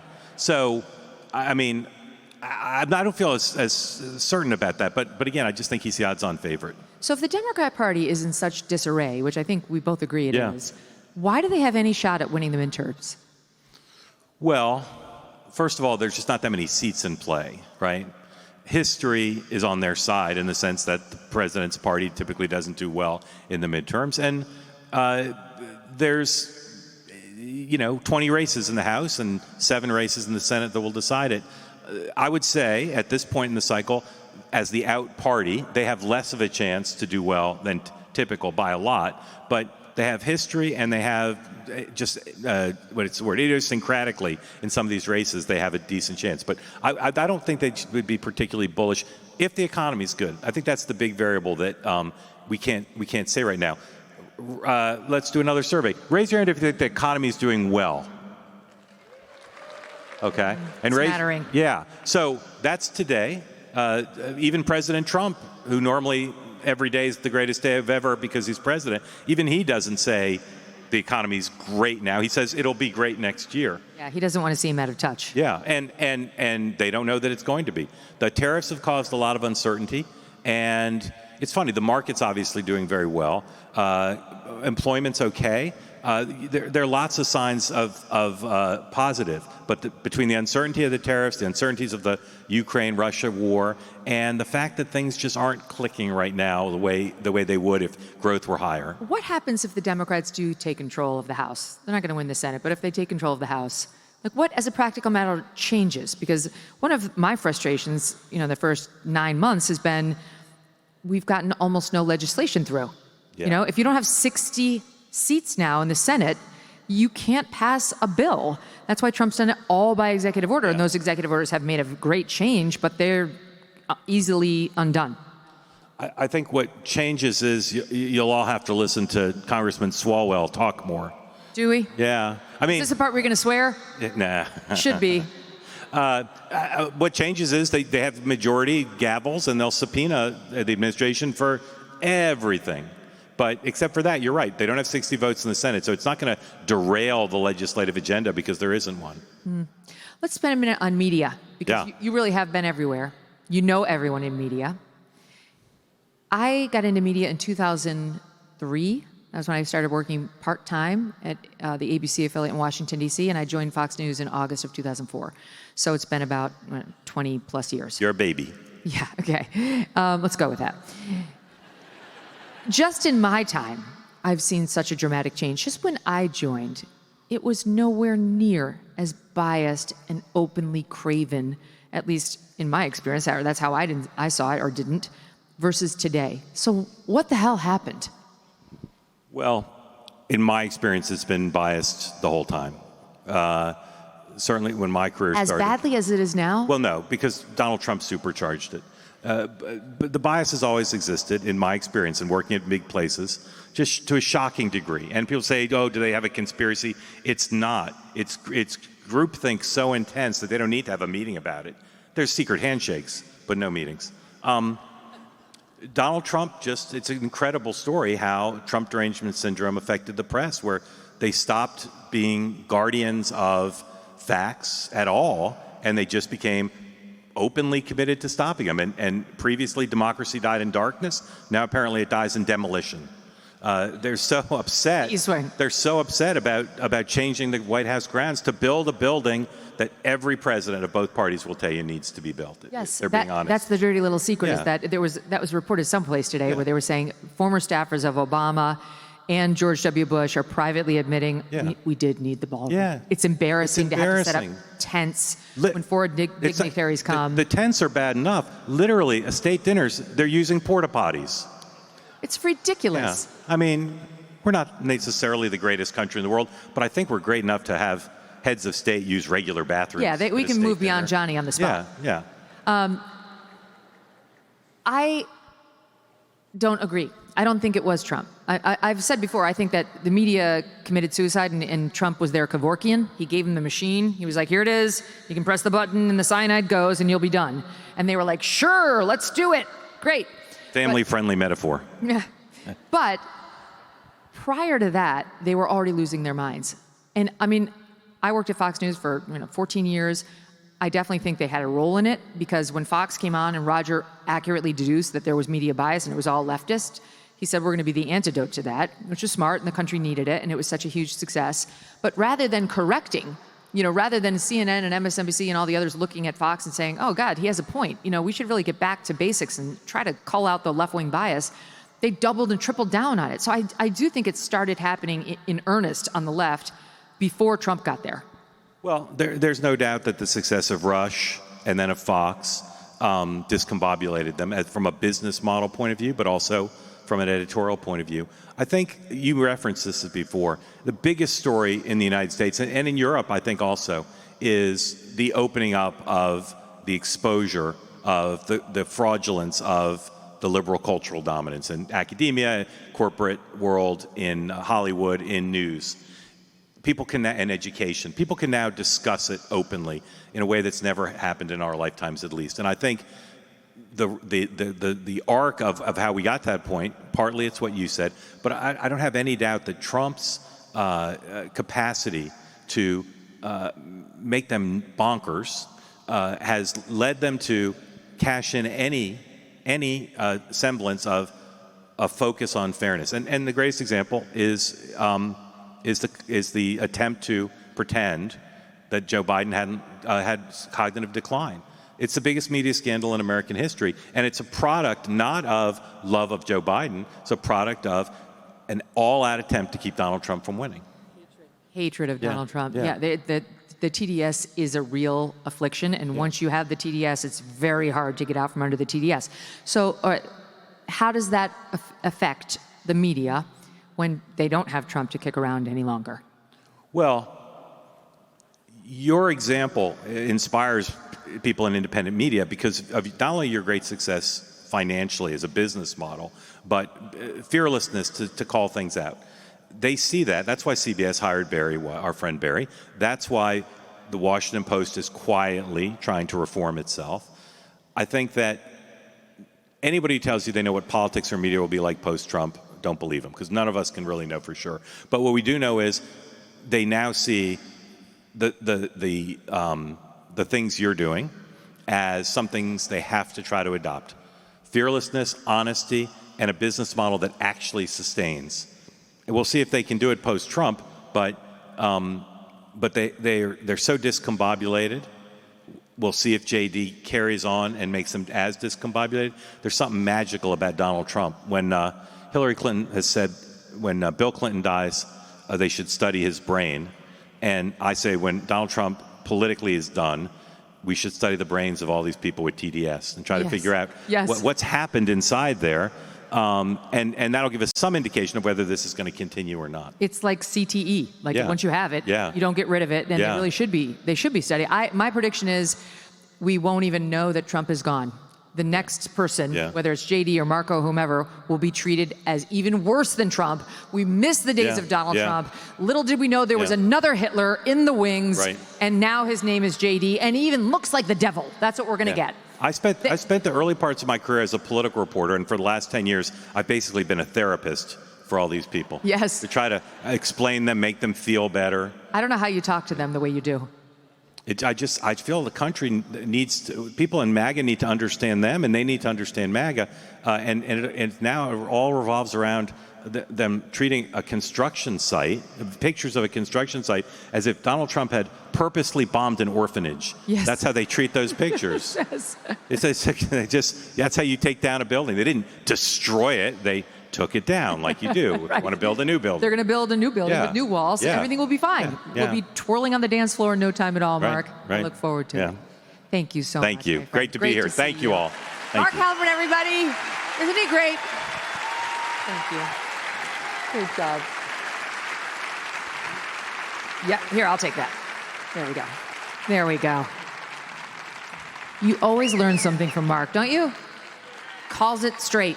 It's very rare to find that in today's day and age. I don't know, do you think I'm right about they'll make JD into even worse, like a new, even worse Hitler?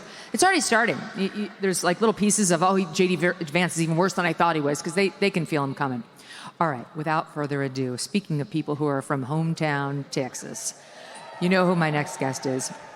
He's a legend. Truly, he's a legend. He's literally a legend in radio. But Glenn Beck and I met back when I was at Fox News. And I was actually at Fox before Glenn. He was over on CNN Headline News because his radio show got picked up as a CNN show as well. And he was interesting on Headline News. Sometimes I put on the show and listen to him, and he was a conservative guy, a smart guy, always very well researched, loved America, always very patriotic. That was very clear. And then he came over to Fox and was literally the most dynamic, interesting thing most of us had ever seen on television. I don't know. Glenn just decided to let his freak flag fly and went for it on Fox News. You're going to see some of that in his little highlight reel in a second. And then, after just 2 years, he left. Why? Does anyone actually know the answer? We're about to ask him. And rather than just leaving and fading off into the sunset, and Glenn had plenty of money from all of his years in radio and on television, he decided that he might form a new independent media company in the digital lane, which almost nobody was doing back then. This is back in 2012, 13, right around there. But Glenn saw a seam in the story and said, I can exploit that. I can use that new lane to communicate directly with people in exactly the way I want to. And that's when The Blaze was born, his new company was born, and Glenn has been crushing it in this lane, to which I arrived in 2020 ever since. In a second, we'll bring him out. Check out Glenn Beck. When you are buried in credit card and loan debt, it's human nature to put it off and say, I will deal with this later. If that's you, here's something you need to consider. Okay, just give me 30 seconds to consider the following. Done with Debt has discovered a little-known strategy that will work in your favor to dramatically reduce or even erase your debt altogether. They can aggressively engage everyone you owe money to this fall, and here's why. They know which lenders and credit card companies are doing year-end accounting and need to cut deals. They even know which ones have year-end audits and need to get your debt off of their books. So consider getting started with Done with Debt now, this fall. Done with Debt accomplishes this without bankruptcy or new loans. In fact, most clients end up with more money in their pocket the first month. Get started now while you still have time. Go to donewithdebt.com. Speak with one of their specialists for free. Visit donewithdebt.com. That's donewithdebt.com. We live in a time where outrage is easy and thinking is really hard. Welcome to the Glenn Beck program. Put your politics aside. Open up your ears and your eyes and watch with a fresh perspective. Let me explain this to you using this boiling water here and these little frogs. Stand up and take your pledge. I will get things done for America. I feel like President Obama is just saying, you know what? I've got that $3.5 trillion budget that we're doing. You know, is this cold? Yeah. I left arguably at the height, which was crazy insane. You can leave and come online and have total freedom, and have a real impact until the average American will stand up and go, yeah, no, that's a dude. He's just calling himself a woman. You cannot import 10 million third world refugees. They don't even have to say, I love America. Why do you think they hate Donald Trump so much? It is because of America first. We're going to do what's right for America. Yes! Give it up, everybody, for Glenn Beck! Woo!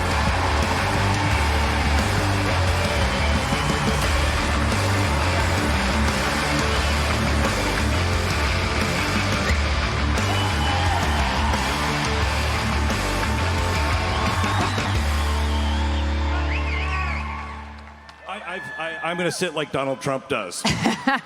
Spread them, Dano. Glenn Beck is not only a great broadcaster, but he is a good man. You can't say that about everybody. We've been friends for 15, 16 years now, Glenn? Yeah. Long time. And the dynamic presentation you brought to Fox News literally changed news. You were on everyone's mind. Everyone wanted the kind of attention that you were getting. I was making fun of cable news. Yeah. That's what I was doing. You know, people didn't get that. I remember CNN asked me to join them, and I went up because my agent said it'd be good, you know, it's good practice. Because I'm like, I'm not working at CNN. And we're sitting there, and they said to me, remember this big long, it was like a movie, just big long table with all the executives standing behind it, or sitting behind it. And he said, I don't understand why you wouldn't want to come and work in cable news. And I looked at him and I said, have you watched cable news? Terrible. It's awful. It's horrible. It's awful.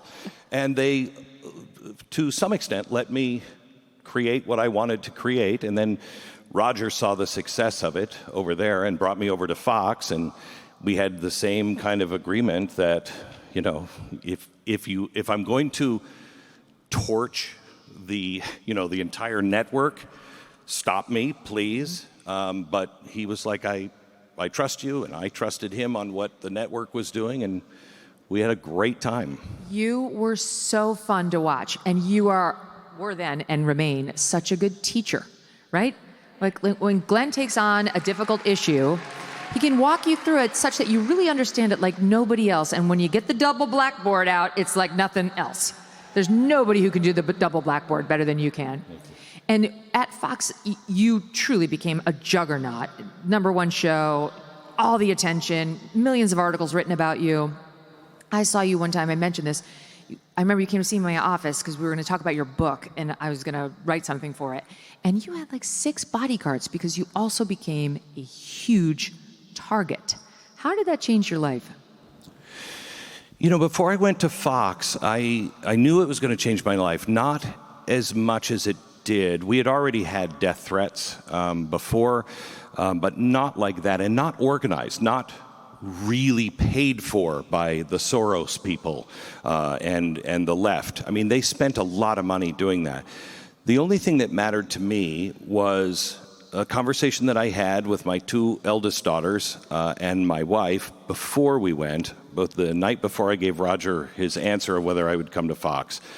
I sat down and I said, this is going to change our lives in ways we can't imagine, and I just want my 2 children to look me in the eye and say, you will always remember me for who I actually am, not what people are going to say about me. That's very wise. And I've had that conversation with my own kids too. It's hard. I say, like, here are the terrible things they say about me. Yeah. You should see what they say. Yeah. And then if people will stop me on the street and say, oh, I'm a big fan, whatever, I say, you see that? There are a lot more of those people than there are of those people. Yeah. And you remember that whenever you say something terrible. That's the only thing that matters. It's the only thing. You know, I was such a big fan of Rush Limbaugh, and he. Yeah. The greatest. But once his audience dies out, this should give all of us that do what we do perspective. When his audience dies out, he will just fade back into the background of humanity. He's really important for this, and the things that he taught and changed will have ripple effects, but the name will go away. Very few people are actually remembered. Charlie Kirk will be remembered for decades to come. You know, you're kind of touching on, I call it my Paul Newman theory of life. My Paul Newman theory of life is as follows. You can do pretty much everything right. You can get married to the person you love. You can have kids who you really adore and raise them right. You can make it in, you know, sort of a dream business, which is what the film business was when Paul Newman was in it. You know, when celebrity actually knew to keep themselves scarce and still a mystery and really coveted. You can have a genuine love affair. Those two talked about wanting to jump in the sack with each other all the way through their entire long marriage and lives, seem to really be hot for each other and love each other all the way through. You can then, on top of an amazing film career, form a charitable company that literally gives hundreds of millions of dollars to charity, and then it still ends. And time will roll on, and our kids won't really know who Paul Newman is. And the point of that is not to depress you, but it's to make you understand. Make your time count here in the way that's meaningful to you. Because it's not, you can play it perfectly, like a Paul Newman, and we're all still going to the same place. Ideally, we're crossing over and going to a better place, but as far as our time here on this earth, like, if you don't value your own life and approach it lovingly and surround yourself with the things that matter, nothing's going to fill you up, and having some lasting legacy is not going to make it any better. No, there's no such thing as that. There is, if you're not doing things that have an eternal consequence, why are you doing them? We need to understand, and you know, as I just had a birthday recently, and I turned old, and what is old? But it changes your perspective. My kids just moved out of the house. I have all my 4 kids are out of the house now. And Tanya, yeah, I know, right? Do you know his kids? Why are you cheering? You start to put things into perspective, and you realize the only thing that really matters is your kids and your family. That's it. Yes. It really is. That's right. You know, that old saying, never we're on the deathbed saying, I wish I spent more time at work. That is actually, I'm sick of hearing it, but it's actually very true. And if we can figure this out earlier than when you turn old, the better society will be. That if we just do the right things and we live our lives striving to be better tomorrow than we are today, for eternal reasons, not our eternal reasons, his eternal reasons, and the ripple effect that comes from that, the whole world changes. Charlie is the one man, he came up to me, he was like 15 years old, and he said something that I've had a million people say, I want to do what you do. I want to have the network and blah, blah, blah, blah, blah. And what they're always saying, and I know this, what they're always saying is, I want to be like Rush Limbaugh. Not me, Rush Limbaugh. And when Charlie said that to me, I said, well, what I always do, if I can help you in any way, I will. If you need mentorship, just call me. I'm available at any time. I'll be watching you. Charlie is the only one that I saw. Every time I saw him, he was smarter than he was the last time, more well-read, had learned some new skill, and was a better, deeper Christian and man than he was the time before last. Yeah. And I realized, he really put me to shame. I try really hard, but he put me absolutely to shame. And I have doubled my efforts to, we have to live every single moment like it is our last moment, doing the things we want to, instead of like, I'll get to that tomorrow. I have piled up so many empty yesterdays by saying I'll do it tomorrow. Do it now, whatever it is, and learn something new today. Do something new. Be a better person. Your past does not matter. It doesn't matter. It only matters up here in your head. Stop that old tape, get all of that crap out of your head, reconcile with it, and move on, and be the person you were born to be. We are so fortunate to be born today, to live today. It's the worst of times, and it is the best of times. And we're the one, if you happen to believe, the end of the book, which I do, we're possibly the generation that has been selected to pave the way for the return of the Savior. People have wanted that forever. I spent my whole life going, you can wait. No rush. There's no rush on that one. It gets scary there towards the end. But that means we've been selected to live at this time. Out of all the souls that have lived, we've been selected. There's nobody that's just here without a purpose. Find your purpose. Find what it is that you're supposed to be doing to build a better kingdom, and do it every single day. Because the Lord, even if your life is cut short, the Lord will work miracles with your life. Yeah, that's clearly what happened with Charlie. It is. So, speaking of building it, so you left Fox after a couple of years. It just feels like you were there for 10 years. You did so much, and so much happened. But you left after a couple of years. Why? What happened there? So Bill O'Reilly said to me when I first came, he set me down, and he's like, dude, you got to slow down. You got to slow down. You've got 2 decades here. And I'm like, I'm gone in 2 years. And he said, what? And I said, this is not what I grew up wanting to do. I'm using this, as a launching pad, and I believe we're in trouble, and I believe we have to say these things, but this is not what I want to do. And he said, you're crazy. You could stay forever. 2 years later, we're negotiating, and Roger Ailes absolutely believed that I was negotiating and going back and forth, and then everything that was happening in the press and everything else. The last thing Roger Ailes said to me as I walked out the door, because we had a decent relationship. I mean, I didn't know all about his personal life, et cetera, but we had this connection on performance and television and the craft of television. Mm-hmm. And I remember him sitting in his chair. Did he ask you to twirl?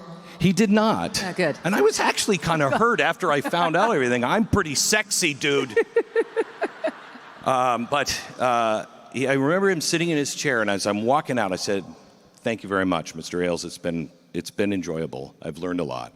And he shook his head and he said, "Come on, you're not actually going to do that internet thing, are you?" And I said, "I am. I believe it's the future." And he said, "Mark my words, the internet is a fad." Wow. Wow. Yeah. You know what I think, just having known him, is he didn't believe that. He was just trying to convince you of that so Maybe. that you'd stay. Because he was worried. He was very worried about Google, and he was worried about the online presences coming and stealing our audience and his talent. So he was a genius. So I feel like he probably did see the threat. He was just trying to convince you there was no there, so you'd stay. Well, I mean, when I left, you said almost nobody was doing it. Literally, no one was doing it. Well, wasn't Joe Rogan doing it? Joe Rogan was doing a podcast kind of thing, but not what we were doing. No one was doing a live network. Nobody had ever tried. We had to build our backbone on the back of Major League Baseball. They were the only people that had pioneered all of the infrastructure to do a subscription live network. Okay. So we started it, and it was frightening. But the reason why I started it, Megyn, and you know this, because I was writing you when you were going through your crap at NBC and the stuff at the end of Fox and your whole journey. I always had my back. I've always believed in you. I've always seen your talent, and I've always said, "Get out of there." Yes. And the reason why I started The Blaze was to demonstrate, because I remember one of the last things I said on Fox was a message to the left. There will come a day when you thrill at the idea of me on only at 5 p.m. on weekdays. Yeah. They didn't understand what I understood. If somebody goes in and plants their flag and can make it a success, you will follow. Tucker will follow. Ben Shapiro will follow. Look, we're this close to successfully putting the mainstream media out of business. Out. That's right. I've never really considered it like that, but if we said to today's left, if you could wave your magic wand and put me back at 9 a.m. on NBC, they would. Versus leave me where I am now, they'd put me back there in 2 seconds. Because what they were saying at the time was, you want to say those things? You can't say those on network television. You go on the internet and you do a podcast. They didn't understand the power of the podcast. They didn't understand. They had no vision at all. So you were not like them. You truly were a trailblazer. You start The Blaze, and I just want to read the audience a couple of stats about The Blaze, okay? These are people who come out of The Blaze Hall of Fame, people who you know who are everyday names, household names, who started at The Blaze. Will Cain, Lawrence Jones, Buck Sexton, Dana Lash, Pete Hegseth, Allie Beth Stuckey, and the great Stu Burgier, who we love. Mercury One, your group that you've used to do incredible works, has raised over $250 million to help the hopeless. 100% of funds go downrange. Rescued over 12,000 people from Afghanistan. That was incredible what you did, very brave. Rebuilt over 300 homes in North Carolina after Hurricane Helene went through. Dropped over 300,000 pounds of supplies in Western North Carolina. Still rebuilding in Hawaii after the wildfires. Helped rebuild homes destroyed by the floods in Texas Hill Country. One of the largest collections of American historical artifacts outside of the Smithsonian, which we're going to see a couple things from tonight. And that leads me to some news that I believe you have to make tonight, because you're at another crossroads, Glenn, and you're going to share it for the first time here. So I have been watching AI since since the 90s, I've been talking about AI. And I read Ray Kurzweil's book, The Age of Spiritual Machines, back in the late 90s. And it opened my eyes to the problems that AI is going to cause. It's not enough just to talk about the problems, because AI is both the worst thing that could happen to humanity, but it is at the same time one of the best things that could happen to us, as long as we remember it's a tool. Right now, things like ChatGPT, people are just using it to think for them. That won't help you. That will hurt you in the end. Companies are using AI to reduce the workload, instead of looking at it and saying, wait a minute, I have a team now of researchers, but now if we ethically use it and we know how to build AI, my team will have a team of researchers. So we can go deeper, faster, much broader. We can quadruple our output in quality, but you have to know how to use it. So about a year and a half ago, I was noodling all of these things, and I was looking at how busy I am in producing shows for the Blaze, on the Blaze, and I wanted to shift and do other things. So I have decided that the Blaze, for me at least, mission accomplished. The Blaze is healthier than it's ever been. They have really amazing announcements of some new talent that is coming on board. I won't be leaving the Blaze technically. They will still be doing my show at 9 a.m. But I am starting a new company, and my new company, I hope what I helped do to the mainstream media, I hope to do that to our mainstream education process. How? So I'm going to be focused on two things. My new venture, it's called The Torch, kind of like an offshoot of the Blaze. Love it, yes. Yeah. And it is my attempt to spend the last, maybe 15 years, 20 years of my career doing a couple of things. One, education. I started collecting in 2008 on a prompting from God, I felt, and it has led to us now having the largest collection of founding documents. The only ones that beat us is the National Archives and the Library of Congress. It's amazing. Now, I have the largest collection also of documents and artifacts from the Mayflower and Jamestown. And we actually convinced the guy who collected it his whole life and wanted to give it to the Smithsonian, or sell it to the Smithsonian. We talked to him and said, you see what's going on, right? And an institution in the government, they can remove documents and vault them, and you don't know the history. They cannot own all of the documents and then be the arbiter of truth. You have to have an outside source. So he sold that collection to me for half the price he was going to sell it to the Smithsonian for. Wow.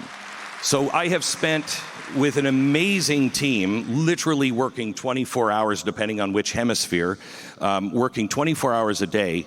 We have been digitizing every single document, every artifact.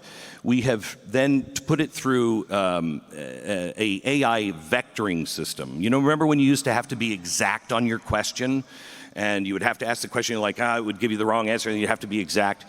Now, through vectoring, each word has 250 different meanings, and so it checks each word 250 different directions, so it understands what you're asking.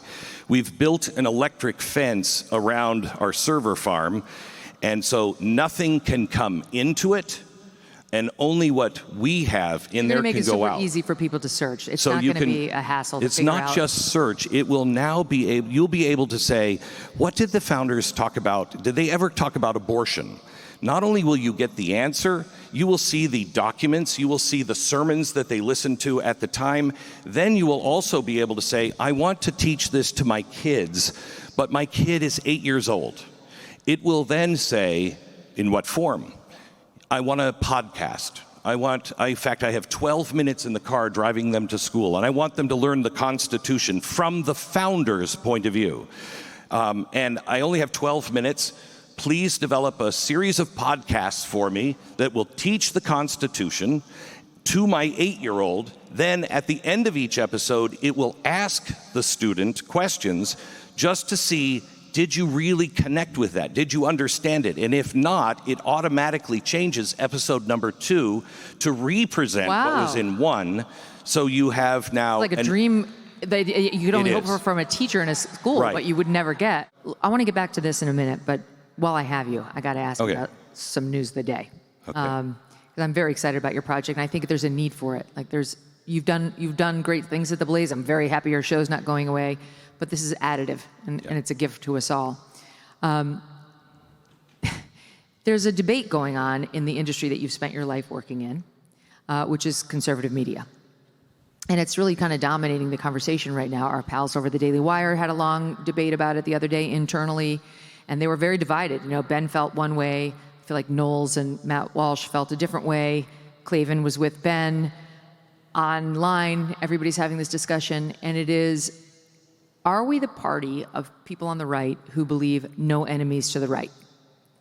You know, no enemies to the right of me. I don't criticize people on the right. My battle is with those on the left, and that's where I'm going to focus all my ire. Or are we the party of, no, some people need to be excised, Bill Buckley type National Review back at the heyday of NR's power, saying, Pat Buchanan, you're out because we think you're an anti-Semite, etc. How do you see it today? I want to be really careful because we are talking about dividing, and division is really bad, but it is necessary at times. And I don't know if everybody knows exactly what you're talking about, but there is a moving and growing movement inside the right that is extraordinarily, unreasonably anti-Semitic. And it's not just anti-Semitic, it is also perverting the entire system. Look, our system has real problems, but we cannot throw the baby out with the bathwater. I ask people all the time, is America a good place or a bad place? That's what they always answer. It's neither. It's neither. It's good and bad. We have done horrible things and we've done miraculous things. The question is, which direction are we going? Are we giving up on it and saying, you know, it's too bad, it's irreplaceable, it's unfixable, we've just got to replace it? Or are we saying, these are the problems, we've learned from history, here's how we fix them so we can be a more perfect nation and be better every day. Get better. Forget about the past, learn from it, put it away, and grow and get better every day. That's what we need to do. Throughout history, what's the first freedom tyrants try to silence? Religious liberty. Because when your rights come from God, not government, they cannot be taken away. Lose this freedom and you lose America. That's why First Liberty Institute is offering a free guide, America's First Freedom, the antidote to tyranny. As we approach America's 250th birthday, learn how to protect, defend, and celebrate this sacred right, just as our founders intended. Get your free copy today at firstliberty.org/Megyn. That's firstliberty.org/Megyn. Get yours today, firstliberty.org/Megyn, paid for by First Liberty Institute. Islam is on the rise here in America. Thomas Jefferson said, after we fought the Barbary pirates, nobody had the stomach for it, and he said, I want everyone in America to read the Quran, not highlights, the Quran. He had one printed in English, first time it was printed in America, printed in English, and he wanted everybody to read it. He said, because if we don't fight this now, mark my words, it is our first foreign war, and it will be America's last foreign war. They are serious. The Sharia law thing. Look, I have friends who are Muslim that are not that. There are plenty of Muslims who They're are right. completely Americanized. They do not wish to force their religion Correct. on anybody, Correct. nor take down our tenets of free speech and Correct. separation of church and state. But there are plenty of Muslims who do not feel that way. Exactly right. And they a have lot it of in them control in Dearborn, Michigan, And in Minneapolis, Minnesota? Texas leads the nation. Texas leads the nation. You're going to be hearing a lot about this, Texas, but we are leading the nation in the Islamification of our country. Let me tell you something. New York's about to give you a run for your money. Yeah. Here is Zohran Mamdani, who is about to become the New York City mayor, if you believe the polls, and I do, who, knowing that this is an issue for some New Yorkers because we were attacked by radical Muslims on 9/11, killed 3,000 Americans, starting at the World Trade Center, knowing that this is an issue for some, and that New York is not a majority Muslim town, it's about 9% Muslim, and knowing all of that, decided, even post the two mayoral debates, to go on camera at a mosque and pull the following shit when talking about 9/11. This is this week. Here's the soundbite. Watch. I want to use this moment to speak to the Muslims of New York City.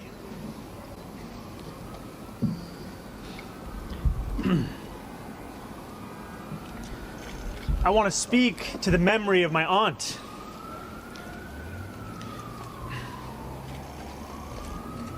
Who stopped taking the subway after September 11th because she did not feel safe in her hijab.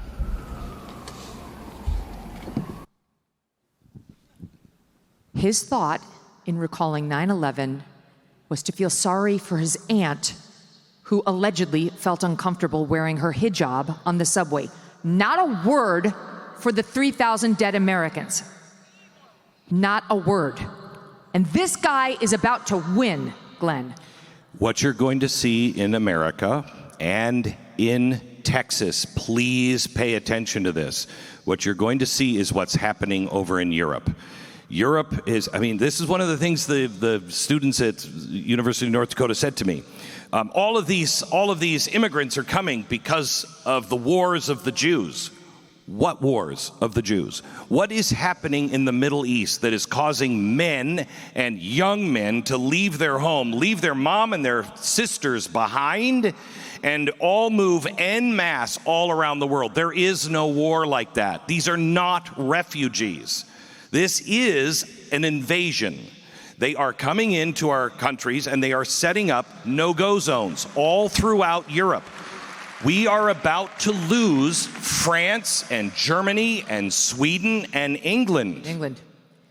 We did a story 2 weeks ago with a GB News correspondent, anchor, talking about how in some towns now in Great Britain, they are objecting to the British flag flying because they feel it's triggering for members of the Muslim community. They don't want to have to see the flag of the country to which they've moved. This, I'm sorry, it's one of those things where Charlie called it, others have predicted it. Norm Macdonald infamously said, oh, gee, it'd be a terrible thing if we had another ISIS attack that killed tens of millions of Americans with a dirty bomb, because that would really drive up Islamophobia, right? Where if you speak out about this, you will be called a bigot. You are 100% going to be called a biget by the Zohran Mamdani. Stand in line. Stand in line, I've been exactly called right. worse. Stand in line. We have to fight for our culture because truly, to Islamicize America is to lose America. The values are not You cannot move from Judeo-Christian values and still have America. All of our documents, and believe me, you can argue with me, I'll take you to the library and I'll show it to you in their own writing. This is a nation that was based on the Bible, Old Testament and New Testament, period. Yes. You erase that, you're done. You're done. All of our principles, I don't remember who was saying it tonight, about being Christian. Well, one of the questions, how can you be Christian? How do you fight about, you're not Christian if you're not helping the illegals come in? Liberalism is consistent with Christianity instead of conservative. Right. Here it is. Let's just think. How do you help? You want to, Vatican? I tell you what, take your wall down and then open all of the doors to the Pope's house and everything else, and let people come in who are not Catholics just to use and abuse anything and everything, and then try to tell you got to take that crucifix down because it's offensive to me and my religion. The Pope would never do it, nor should we. Yeah. Yes. It's amazing to me that New York's about to do this. I mean, of all cities in the world, the city that was attacked on 9/11, that they're about to do this. And Zohran Mamdani is not your average, just typical. He's a wolf in sheep's clothing. He has the $1 million smile. He's got this sweet, soft affect. But this guy, if you hear him before he actually became the front runner for mayor, was sounding very radical about how important his number one issue was the Palestinians and making sure that the boycott from Israel movement was on the mind of every single New Yorker, and getting more and more Muslims into positions of power in New York so that they could change policy. He spends all his time at these mosques. I mean, we've seen this. We've seen in places like Dearborn, in places like Minneapolis now, the call to prayer is being broadcast over loudspeakers on the streets at all hours of the day, and you're walking your kids to school and you are listening to Allahu Akbar we are crossing over to a place, especially thanks to the influx of 11 million illegals, thanks to Joe Biden, where our country's starting to look and feel very different, including when it comes to core values, Glenn. So here's the easiest thing you could do. Start having children. Yes. Start having big families. Go home tonight. Think of her, not me, and go for it. It's so true, though. I only wish I had met Doug younger so we could have had more children. I wish I'd had several more. You know, I didn't want children when I was young. I had Thatcher when I was 42. God kind of cuts you off at a certain point. Yeah. I didn't want children when I was young, and I have 4, and I wish I had 8 or 10 or 12. But we're not, I mentioned this thing, we're not doing that. You know what we're doing? We're creating laws in places like New Jersey now where you can abort your baby up to 34 weeks. Culture of death. This is what we're fighting. Forget Islam. Forget the left. Forget socialism. There's one umbrella term: culture of death. They all have the same thing in common. You want to fix the planet's temperature? Off people. Reduce the surplus population. And don't have children. You want to stop people from winning on the other side because you're for communism or socialism or Sharia law? Kill them. You want to make sure that everybody has a happy life? Then you can go do whatever you want, but kill your baby. That is Moloch worship. We have seen this over and over and over again. They had abortion trucks outside of the Democratic National Convention. Abortion trucks.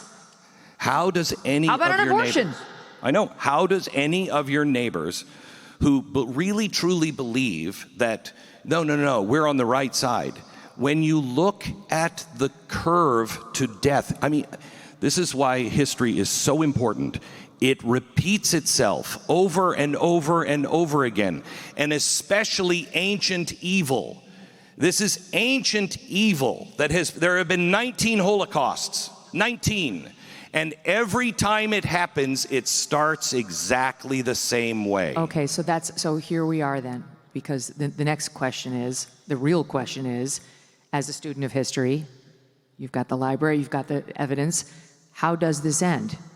How does a culture like ours that is becoming a culture of death, and this audience knows you and I were on the air together the day Charlie died, the most difficult broadcast I think either of us has ever done.